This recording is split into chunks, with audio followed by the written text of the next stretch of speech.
Now that I've got this squared up, I need to take this to the bandsaw and cut a slice off here that's probably just over 6mm thick. I'll probably go very slightly thicker, just to make sure I've got a little bit extra to play with. But I like the grain pattern on this, and there seems to be a little bit of figuring starting towards this end. So I'm probably going to cut this down to maybe about 8mm and have a look and see what I've got. This is a big lump of ebony.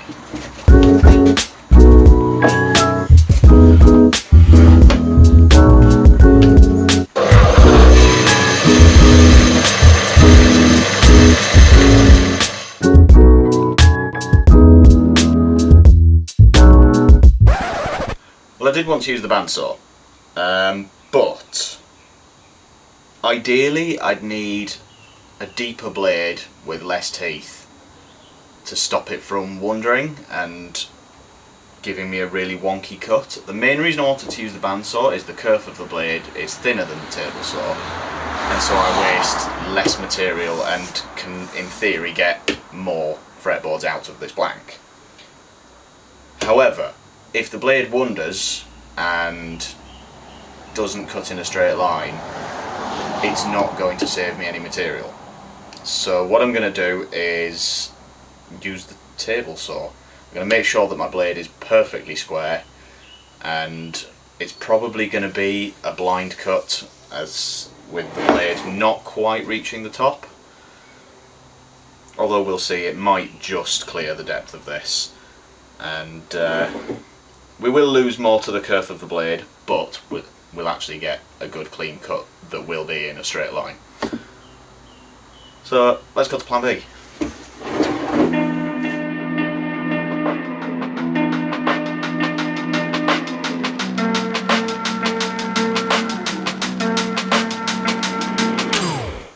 So that's my fretboard blank. I've gone slightly thinner than 6mm. I think I'm going to do kind of something that's got a bit of a kind of the Fender veneer type feel to it, so it's quite slim on the sides, and it means that I can get a really nice thin neck profile. So I need to mark out the extent of this fretboard and where the frets are going to go. So to do that, I am going to put some masking tape over the fretboard and use that to draw on.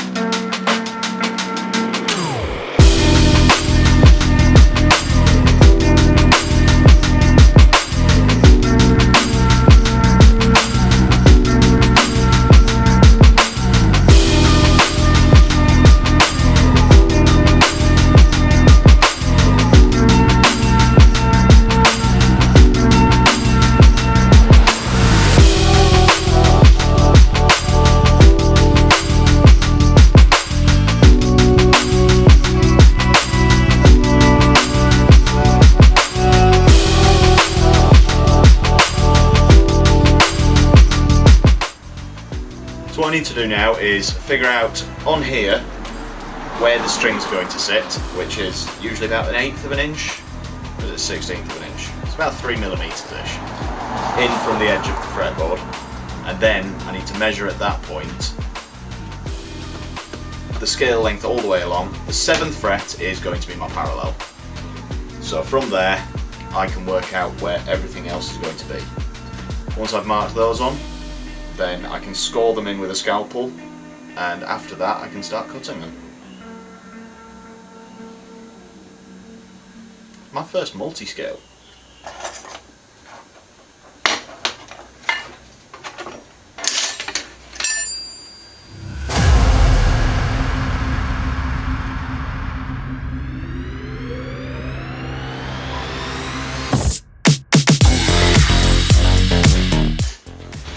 It's also a good idea at this point to double check the layout and orientation of this, and that you've got everything in your head, because everything's a little bit upside down. So as I'm looking at it, what I need is for the bass side to be closer to me and the treble side further away, because you need to imagine that it's there. Yeah. It's going to take me some figuring out, is that?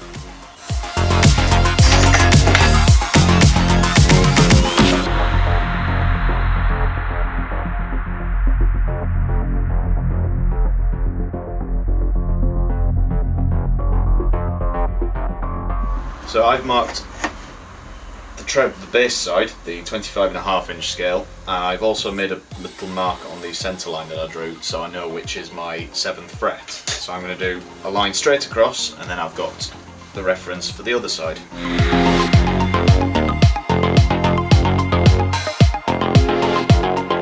So then I go to my other scale length, which I'm debating, do I do the 24 3/4 or the vintage rule of thirds, 24.625. Everything's measured out for 24 3/4, so that's where we'll stay.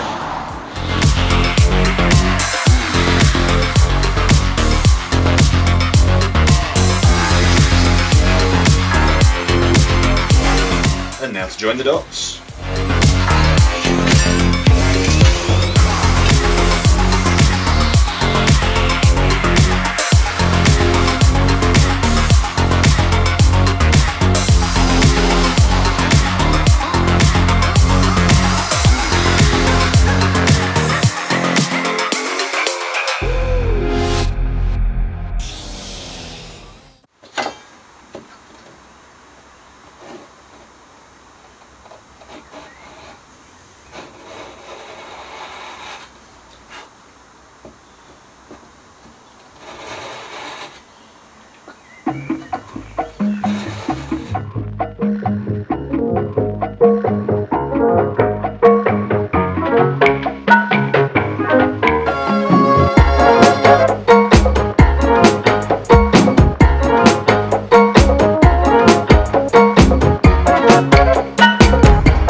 So that's my fret slots roughly cut. I've not gone to full depth because I haven't radiused the board yet, but I want to mark out my fret markers.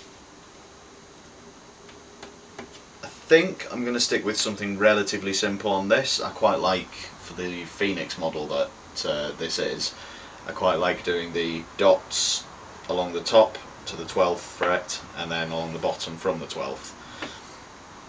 That tends to look quite good. It's simple, and I think it'll complement this quite nicely. Yeah!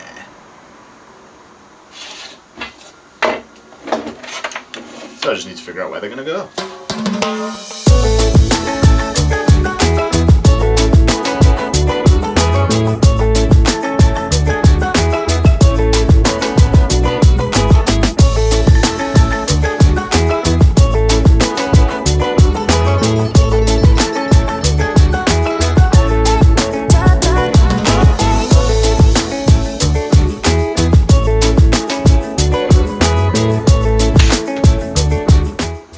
I need to drill them now.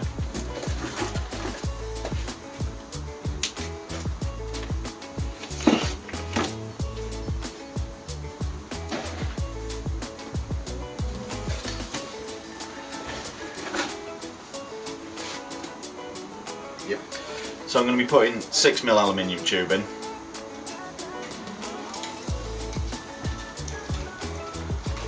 Which means I need a 6mm hole.